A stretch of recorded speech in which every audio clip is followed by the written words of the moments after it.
동계 올림픽이나 아니면 하계 올림픽이나 올림픽 하면 그 종목들이 되게 많죠. 그죠? 보통 여러분 떠오르는 종목이 뭐뭐 있죠? 전혀 없나요? 하나도 없나요? 알았어요. 김연아 하면 떠오르는 종목은 누군지 모르는 건가요? 김연아가 누군지 모르시나요? 바이올린. 올림픽에 네, 피겨죠. 괜히 알면서. 사실 피겨가 우리나라에 그 김연아 선수가 나오기 전에는 비인기 종목이었어요.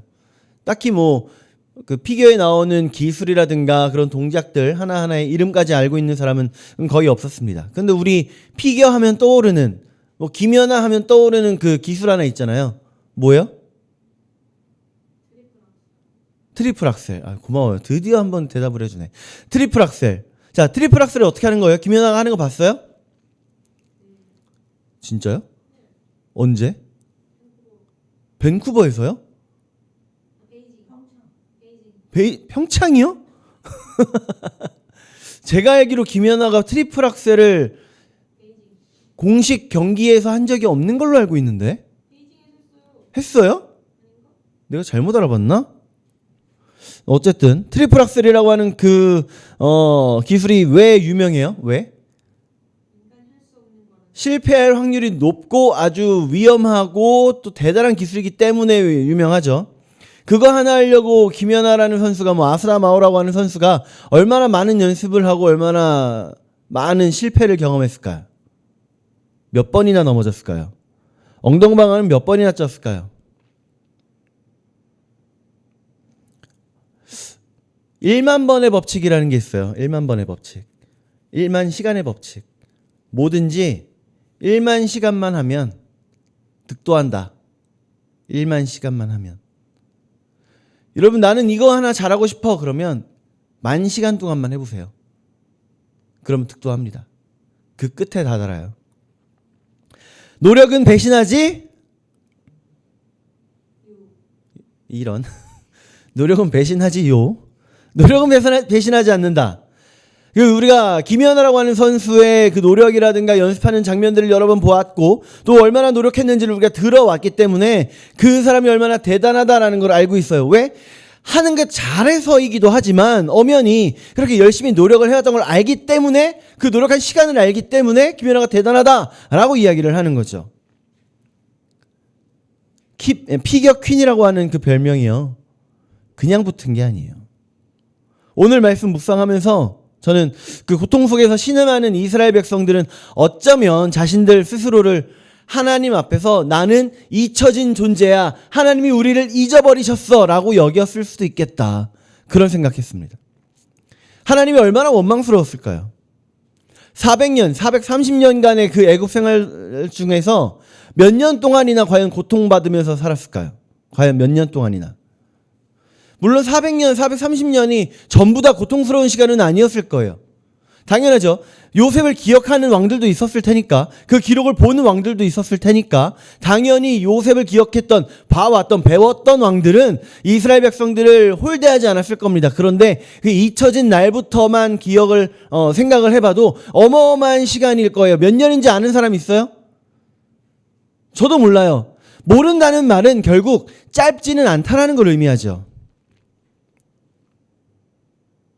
그 긴 시간 동안 고통당하면서 하나님 우리를 잊으셨군요. 하나님 우리를 버리셨군요. 그렇게 생각할 수도 있지 않았을까. 근데 하나님은요, 준비 중이셨습니다. 준비 중. 네? 네, 준비 중이셨어요. 아니, 하나님이 무슨 준비가 필요해요? 전지전능하신 분이시잖아요. 그냥 이스라엘 백성들 그대로 딱 들어다가 가나안 땅에 살포시 내려놓으면 끝나는 거 아니에요? 하나님 왜 준비가 필요해요? 왜? 하나님께서는 이스라엘 백성들이 그대로 옮겨지기를 원하셨던 게 아니라 하나님의 백성으로 변화되기를 바라셨던 겁니다. 변화되기를. 그래서 그들에게 있어야 할 시험과 고통의 시간이 그들에게 분명히 있어야 했기 때문에 그 시간을 준비하신 거예요. 하나님은 준비하고 계셨습니다. 오늘 우리가 출애굽기에 몇 장을 읽었죠? 몇 개의 장을 읽었어요? 한 장을 읽었어요. 2장, 한 장만 읽었어요. 그죠? 시간은 몇 년이 흘렀을까요? 읽는데 몇 분 걸렸어요? 5분 걸렸을까요? 그럼 2장 안에 시간은 몇 년이나 흘렀을까요? 장가 갔고 애를 낳았고 시간이 흘러서 할아버지가 됐어요. 그럼 모세의 나이 80세까지 몇 년이 흐른 거예요? 최소한 80년이 흐른 거죠. 80년. 모세의 인생 80년이 지금 2장 안에 가득 압축되어 있는 거예요. 압축. 우리가 모세의 인생, 모세 몇 살까지 살죠? 몇 살까지? 몇 살까지 살아요, 모세가? 그렇죠. 120년까지 살아요. 그 120년까지 120세를 사는 그 시간을 잘했어요. 자, 120세까지 사는 그 시간을 40년씩 해서 3으로 나눠요. 자, 애굽의 왕자로서의 몇 년? 40년. 그리고 미디안 광야에서 목자로 사는 기간 몇 년? 40년. 그 다음 이스라엘의 인도자로 몇 년? 40년. 그 총 120년이라고 하는 시간 중에 80년이 지금 2장 안에서 끝나버린 겁니다. 마지막 40년을 제외한 그 80년이라고 하는 시간이 어마어마한 그 긴 시간이 한 장 만에 끝난 거예요. 우리 중에 80년 산 사람 없죠. 80년 산 사람 없어요. 우리가 읽기에는 한 장으로 끝나버렸지만 이 한 장 동안에 이 80년이라고 하는 시간 동안에도 여전히 이스라엘 백성들은 고통당하고 있었습니다. 근데 하나님께서는 이 출애굽기 2장이라고 하는 이 안에서 하나님은 여전히 이스라엘의 구원을 준비하고 계셨어요. 이스라엘 백성들을 구원하시기 위해 하나님의 손길이 이 2장 안에서 발견이 되는데 하나님의 구원의 손길 함께 이 말씀 속에서 찾아서 은혜 나누도록 합시다. 세계에서 가장 긴 강이 뭘까요? 나일강이에요. 전통적으로는 나일강이에요. 근데 요즘은 아마존 강이 더 길다라고 얘기하는 학자들이 좀 많아지고 있어요. 그래서 저번에 어떤 분하고 퀴즈 대회를 하다가 아마존 강이라고 얘기했다가 틀렸다고 하더라고요. 전통적으로는 나일강이에요. 근데 요즘은 지류의 길이를 다시 계산하다 보니까 아마존 강이라는 얘기도 많이 나와요. 어쨌든 전통적으로는 나일강입니다. 나일강이에요. 나일강을 거치는 나라가 몇 개가 있을까요? 나일강이 흐르면서 거치는 나라 몇 개 국가를 거칠까요? 네? 11개 국가. 11개의 국가를 거쳐요. 왜요? 이렇게 했는데? 아, 이게 2개인가요? 11개의 국가를 거쳐요. 11개. 11개의 국가에 그 강이 흐르면서 생명의 젖줄 역할을 하는 거예요. 근데 오늘 본문에서는 지난주에 1장에서도 마찬가지고 그 역할을 전혀 하지 못해요. 엄연히 나일강을 보면 희망이 있어야 되고 생명이 보여야 되는데 아니 우리 성경 안에서는 나일강이 공포고 절망이에요. 그렇지 않아요? 2절 말씀 한번 볼까요? 2절. 자, 시작. 그 여자가 임신하여 아들을 낳으니 그가 잘생긴 것을 보고 석 달 동안 그를 숨겼으나 모세 엄마 이름이 뭐죠? 요시예요. 요시. 요게벳. 그렇죠. 요게벳이에요. 요게벳이 아들을 낳고 3개월 동안을 키웠는데 그 이유가 어때서? 잘생겨서. 아, 그럼 못생겼으면? 진짜요? 여기서 잘생겼다고 하는 게 무슨 의미가 있냐면 이걸 혹시나 다른 목사님들 어떻게 해석하셨나 하고 제가 유튜브에서 찾아보는 동안에 어떤 목사님의 그 영상을 하나 보게 됐는데 여기 잘생겼다라고 하는 잘생긴 여기에 사용된 원어가 토브라고 해요. 토브는 좋다, fine 그 의미가 담겨 있는 거예요. 그러니까 그냥 포괄적으로 좋은 거. 그냥 좋아라고 하는 그 모든 것이 담겨 있는 겁니다. 그러니까 하나님께서 이 땅을 창조하시고 나서 좋았더라라고 하신 그것도 토브예요. 그것과 마찬가지로 잘생겼다도 토브입니다. 그러니까 낳고 보니 너무 좋았다 이 의미예요. 낳고 보니 너무 좋아서 그 아이를 3개월 동안을 키운 겁니다. 잘생겨서 키운 게 아니에요. 못생겼으면 버렸을 게 아닙니다. 그냥 너무 좋아서 키운 거예요. 3개월을 계속해서 키웠는데 우리 지난주에 봤던 바로의 명령 뭐였어요? 남자 아이는 어떻게 해라? 어떻게 죽여라? 나일 강에 던져라. 나일 강에 던져라. 이제는 3개월 키우다 보니까 애기 울음소리도 커지고 이제 숨길 수가 없어요. 그래서 도저히 안 되겠으니까 어떻게 해요? 나일 강에다가 이렇게 얘기하면 던져요라고 대답할 줄 알았는데 나일 강에 갈대숲 사이에 무슨 상자를 만들어서 갈대 상자를 만들어서 어떻게 해요? 띄워 보내요? 진짜요? 어디로 보냈어요? 좋아요. 이걸 원했어요. 자, 엄연히 보면 성경 말씀 속에 띄워 보냈다라고 되어 있지 않아요. 갈대숲 사이에 놨고요. 그리고 그 누이는 멀리서 그 갈대 상자를 지켜보고 있었어요. 보냈다라고 나와 있지 않습니다. 보냈다고 나와 있지 않아요. 그렇지 않아요? 그렇게 보냈다고 나와 있나요? 3절 4절 말씀 봅시다. 3절 4절. 자, 3절 4절 시작. 더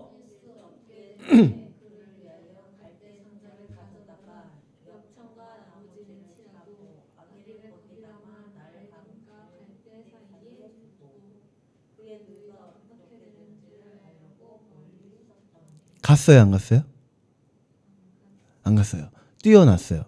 이게 우리가 그 이집트의 왕자를 보고 그거에 너무 감명 받아가지고 나일강 막 이게 흘러가면 막 하마가 막 이게 물 것 같고 악어가 물 것 같고 그런 장면 확 지났다가 이 누구예요? 바로의 공주가 딱 목욕하러 나왔을 때 스르르 그 앞에 딱 도착하는 그 장면.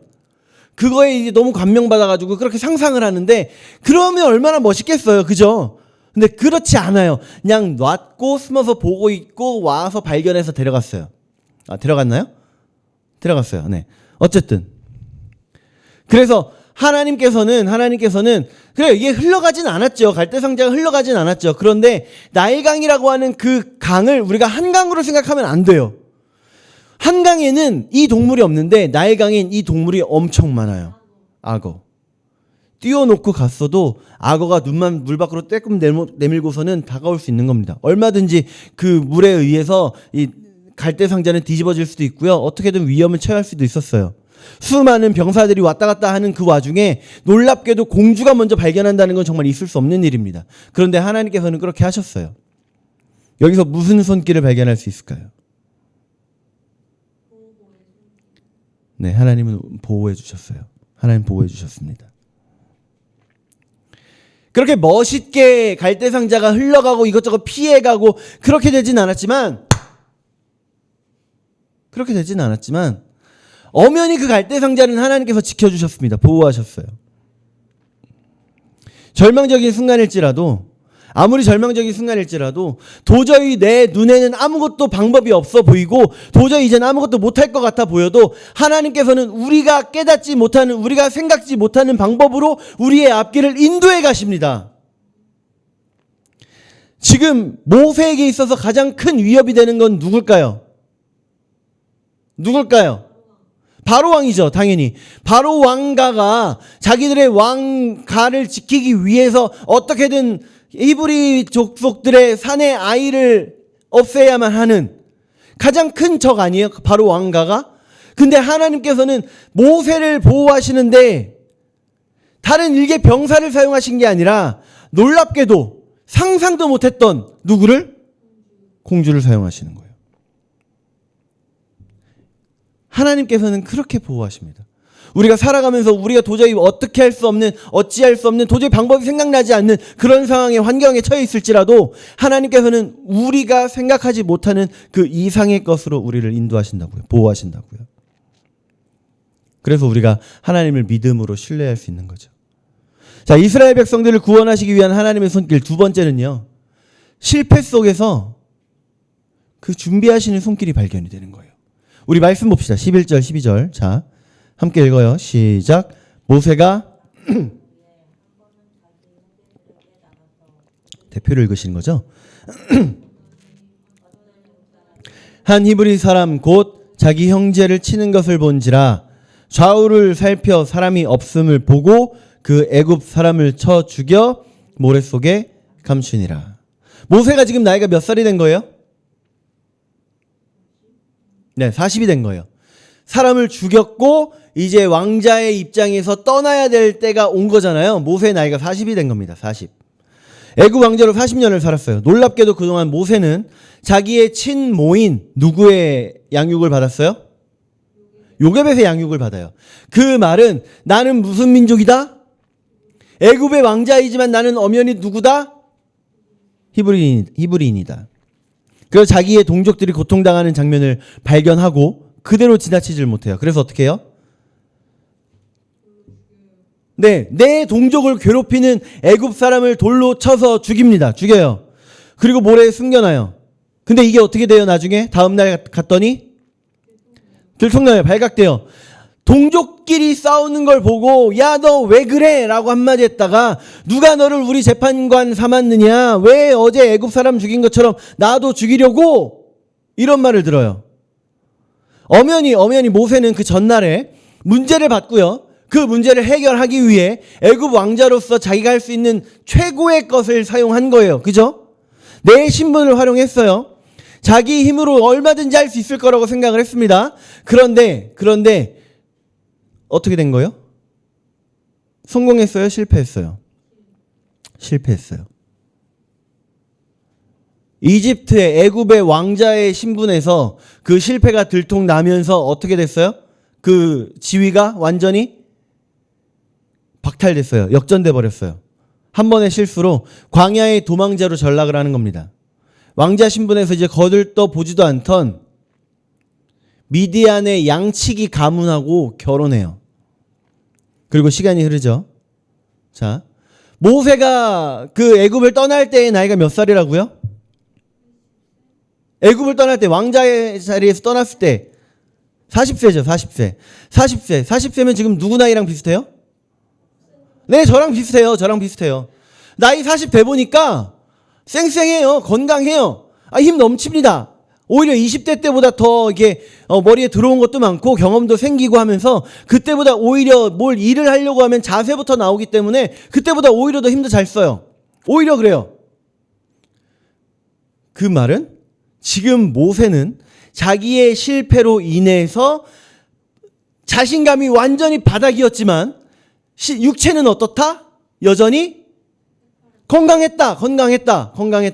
자, 그런데 내가 육체로는 아직 건강하니까 이것도 할 수 있고 저것도 할 수 있어라고 생각하고 있는 그 모세에게 무엇이 공격해 올까요? 시간이 공격해 와요. 미디안의 양치기로 자 10년, 20년이 흘러가요. 그러면 지금 모세의 나이가 벌써 몇 살이 된 거예요? 50, 60이 된 거예요. 시간이 또 흘러요. 10년, 20년이 또 흘러요. 그럼 지금 모세의 나이가 몇 살이 된 거예요? 네, 80세가 되죠. 건강하던 몸이 이제 완전히 늙어버리죠. 뭐라도 할 수 있을 것 같았던 그 젊은 몸이 이제 그 육신까지도 완전히 후패해버리고 낭비가 돼버린 거예요. 이제는 못한다. 할 수 없다. 나는 아무것도 아니다. 내 육신도 의지할 수 없는데 지금 모세의 입장은요. 애굽에 내 원래 본가에 갈 수 있어요? 못 가요. 갔다가 죽을 수도 있어요. 그러면 지금 그래도 미디안 양치기 대가문이니까 미디안 양치기 장인어른의 도움을 좀 받을 수 있을까요? 이드로의 도움 좀 받을 수 있을까요? 아니에요. 자기 자신의 그 재산조차 없어요. 모세가 치던 양은요. 그 재산이 있네요. 그죠? 누구의 양일까요? 장인의 양이에요. 아무것도 없어요. 나이만 먹고 있는 거예요. 근데 하나님은 그때도 어떻게 하고 계셨을까요? 준비하고 계셨습니다. 준비. 하나님은 여전히 준비의 손길로 모세와 함께하고 계셨던 거예요. 모세의 눈에는 실패의 시간이었고 낭비되는 시간이었어요. 아무것도 안 하고 있는 이건 도저히 뭣도 할 수 없는 상태가 되어버린 완전히 낭비되어버린 그런 시간인 거예요. 사람을 스스로 쳐서 죽여야 될 만큼 그렇게 해서라도 내가 구원하고 싶다라고 할 만큼 혈기왕성했던 그 모세가 자기 힘으로 뭐든지 할 수 있을 거라고 했던 그 교만함에 가득 차 있던 모세가 이제 시간이 흘러가면서 이것도 잃고 저것도 잃으면서 완전히 그 교만이 빠져버리는 거예요. 왕자의 신분으로 왕궁에서는 배울 수 없었던 것들을 이제 광야에서 배우는 거죠. 겸손. 이제 하나님께서 모세를 부르셔서 애굽으로 돌려보내시면 약 200만 명이라고 하는 어마어마한 숫자의 이스라엘 백성들을 이끌고 광야로 나와야 돼요. 그래서 그거에 필요한 지식과 필요한 덕목을 가르쳐 주시는 겁니다. 광야에서 지금 몇 년을 산 거예요? 양치기로? 80세까지 가야 되니까 몇 살? 또 40년, 또 40년. 네. 그 40년 동안 모두가 이 모세를 잊어버립니다. 모두가 잊어버려요. 심지어 애굽의 왕 바로도 죽고요. 이제 모세에 대한 기억조차도 완전히 사라져 버렸어요. 그런 상태. 하나님마저도 잊은 것만 같은 그런 상태. 근데 하나님은 준비하신다고요. 모세는 몰라서 그 40년이 괴로움의 시간이었을 거예요. 몰랐으니까. 근데 우리는 알죠. 하나님께서 일하고 계신다. 하나님께서는 여전히 우리를 준비하고 계신다. 우리 시선을 하나님께로 옮겨봅시다. 지금의 상황은 앞으로 내가 감당해야 될 그 사명을 감당하기 위해 준비하는 시간인 겁니다. 뿌리를 깊이 내려야 흔들리지 않아요. 뿌리를 내려야 흔들리지 않습니다. 지금이 그 뿌리를 내리는 시간이에요. 우리 그 시간을 억울해하지 말고 그 시간을 불평하지 말고 우리 그 시간을 감사합시다. 이스라엘 백성을 구원하기 위한 하나님의 손길 세 번째는요. 기억하심의 손길입니다. 우리 말씀 한번 볼까요? 23절부터 25절까지 자, 함께 읽습니다. 23절부터 25절까지 시작. 여러 해 후에 애굽 왕은 죽었고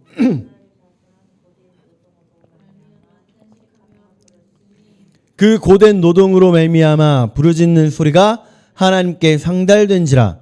하나님이 그들의 고통 소리를 들으시고 하나님이 아브라함과 이삭과 야곱에게 세운 그의 언약을 기억하사 하나님이 이스라엘 자손을 돌보셨고 하나님이 그들을 기억하셨더라. 아멘. 읽으면서 제가 계속해서 강조한 단어가 하나 있죠. 하나님이 들으셨고 하나님이 기억하셨어요. 하나님이 무엇을 기억하셨을까요? 하나님이 무엇을? 아브라함과 이삭과 야곱에게 하신 언약을 기억하셨습니다. 근데 기억하셨다라는 말에서 조금 이상하지 않아요? 기억하셨다? 그럼 그 전에는요? 잊어버리고 계셨나요? 깜빡했나요? 하나님이 깜빡하기도 하시나요? 어때요? 여기서 기억하셨다라는 건 마음에 두셨다라는 걸 의미해요. 마음에 두셨다. 모세가 태어나고 자라고 광야에서 늙어가는 시간만 따져도 80년이에요. 자, 80년이라는 시간 동안에 고통당한 겁니다. 그 이전에 몇백 년이었을지 모를 시간 더하기 80년. 그러니까 80년 플러스 알파지만 그 알파가 몇백 년인지 알 수 없는 어마어마한 시간이에요. 80년만 해도 엄청난 시간이에요. 우리나라가 일본에게 강제로 지배당하던 그 시간 몇 년이에요? 30년이요? 몇 년이에요? 학생 몇 년이에요? 학생 35년, 36년, 35.5년. 네. 길게 잡으면 36년이라고 말하고 짧게 하면 35년이라고 말해요. 35년이라는 시간 동안에 우리는 그렇게 고통당했죠. 근데 이스라엘은 최소한 80년 플러스 알파. 그 긴 시간 동안에 하나님은 이스라엘을 잊지 않고 기억하셨다는 겁니다. 기억하셨다. 돌보셨다. 이스라엘을 애굽에서 구원하셨다. 돌보시고 구원하셨는데 그 이유가 뭐예요? 아브라함과 이삭과 야곱에게 하신 그 언약을 뭐 하셨다?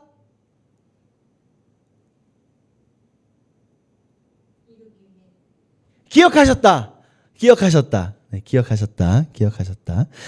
그 구원의 약속을 기억하셨고 이행하시는 겁니다. 우리가 이미 하나님께서 나를 지으신 이유와 목적을 깨닫고 있는 사람도 있을 거예요. 하나님이 나를 이걸 위해 부르셨어 라고 깨닫고 있는 사람이 있을 거예요. 그리고 그걸 발견해가는 사람이 있을 겁니다. 어쩌면 발견해 가고 있는 중이 더 많을 수도 있을 것 같아요. 왜냐하면 나는 이걸 위해 지으셨어 라고 하는 그 말 한마디가 어쩌면 교만일지도 모르거든요. 하나님의 깊은 뜻은 나는 알 수 없어요. 우리는 깨달아가는 겁니다. 하나님 우리를 왜 지으셨죠? 하나님을 찬양하게 하기 위해.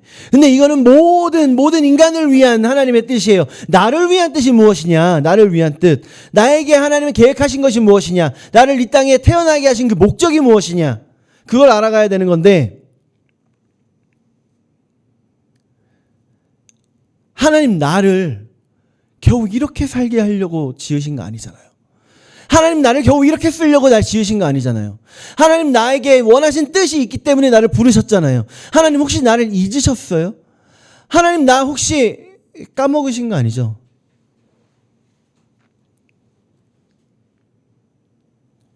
근데 하나님은 이스라엘 백성도 잊지 않으셨어요. 430년이라고 하는 그 긴 시간 동안에 이스라엘 백성도 잊지 않으셨습니다.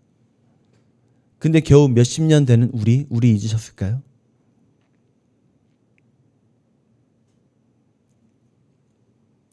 우리 하나님께는 우리가 알지 못하는, 우리가 여전히 깨닫지 못하고 있는 하나님의 뜻, 하나님의 목적, 하나님의 계획이 있음을 우리 기억합시다.